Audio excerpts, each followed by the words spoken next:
Welcome, everyone. I'm glad you're here today. Today, we're going to talk about the tsunami.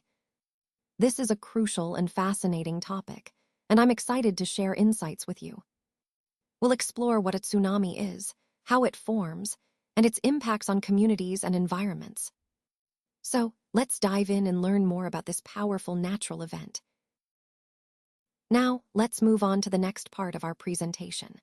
We'll start with the Andaman and Nicobar Islands, a region that has experienced some remarkable stories related to tsunamis. These islands are not only beautiful, but also have witnessed the incredible ways in which animals and people respond to these natural disasters. Understanding how these areas are affected helps us appreciate the importance of awareness and preparedness in tsunami-prone regions. So, let's explore what makes the Andaman and Nicobar Islands significant in the story of tsunamis. A tsunami is a very large and powerful wave that is typically caused by earthquakes happening under the sea.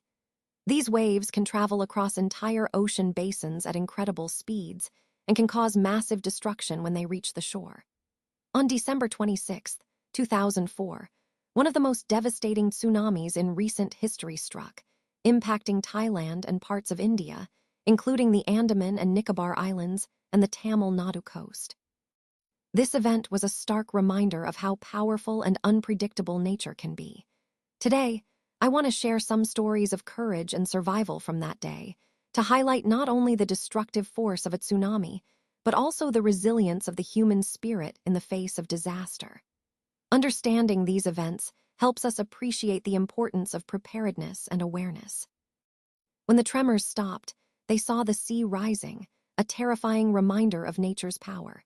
In the chaos and confusion, two of his children grabbed the hands of their mother's father and mother's brother, rushing in the opposite direction in a desperate attempt to escape. Unfortunately, he never saw them again. His wife was also swept away by the powerful waves. Only the three other children who had come with him were fortunate enough to be saved. Ignatius was the manager of a cooperative society in Catchall. His wife woke him at 6 a.m., sensing the earthquake. Calmly but quickly, Ignatius carefully removed the television from its table and placed it on the ground to prevent it from falling and breaking during the tremors. Then, he and his family rushed out of the house to seek safety. These stories are all from the Andaman and Nicobar archipelago, a region frequently affected by such natural disasters, highlighting the importance of preparedness and quick action in the face of such emergencies. When she woke up, she found herself in a hospital in Camorta. From there, she was transported to Port Blair. The little girl, Almaz, does not want to talk about what happened with anyone. She is still deeply traumatized.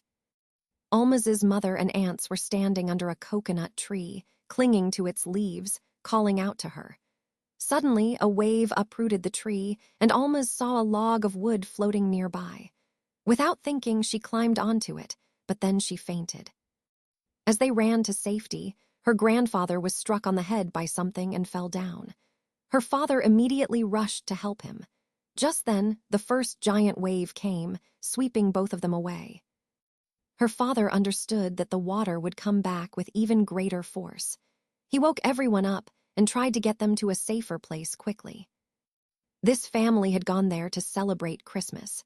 Early in the morning, when the tremors started, they were all sleeping. Her father saw the sea water receding, which was a sign of the approaching tsunami. Almaz Javed was just 10 years old.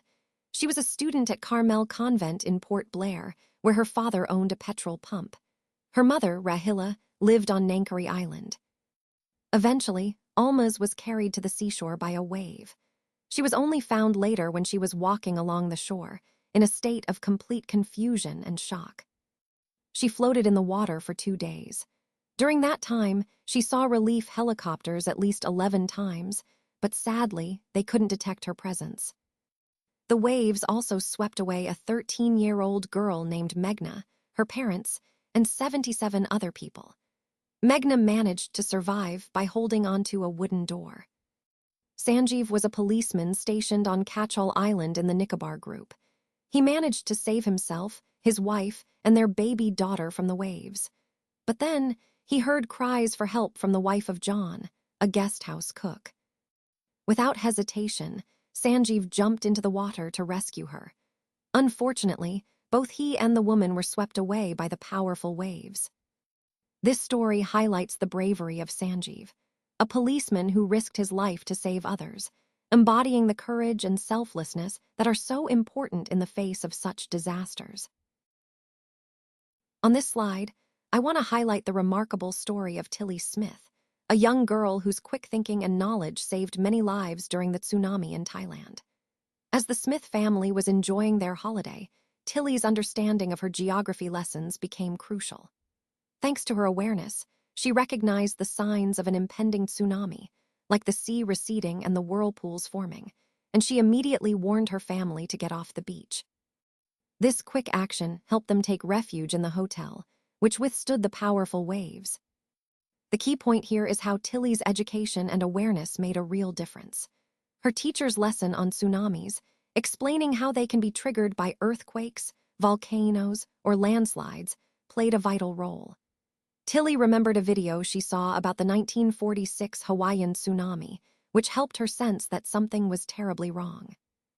This story connects to the overall theme of the presentation: how knowledge, even at a young age, can be life-saving. Tilly's story proves the importance of being prepared and aware, especially in disaster-prone areas. Despite her heroic actions, her parents chose not to make her into a celebrity, emphasizing the humility and responsibility that come with such bravery. Let's consider the intriguing question: can animals sense a tsunami? As we've seen, there are numerous accounts from around the Indian Ocean where animals appeared to have an almost preternatural awareness of the impending disaster. For example, in Sri Lanka, a local man mentioned that his two dogs, who normally love their daily beach walks, refused to go on the day of the tsunami, probably saving his life. Similarly, in Yala National Park, some elephants were seen running away from the beach about an hour before the waves struck. These behaviors suggest that animals might have an ability to sense certain signs of an imminent disaster. Some experts believe that animals' heightened senses, like their acute hearing, could allow them to detect subtle vibrations or changes in the environment that humans can't perceive. This might include the Earth's vibrations or other signals that occur before a major quake or tsunami. While we can't definitively say whether animals possess a sixth sense, their reactions during these events are striking. Many animals, from elephants to birds to zoo creatures, sought higher ground or retreated into shelters before the waves hit. These behaviors contrast sharply with the lack of casualties among many animals, despite the devastating loss of human lives. So, while the scientific community continues to explore this phenomenon, the consistent pattern of animals sensing danger well in advance makes us wonder: do they have a special ability to perceive impending earthquakes or tsunamis? It's a fascinating area that reminds us to pay close attention to the natural world around us.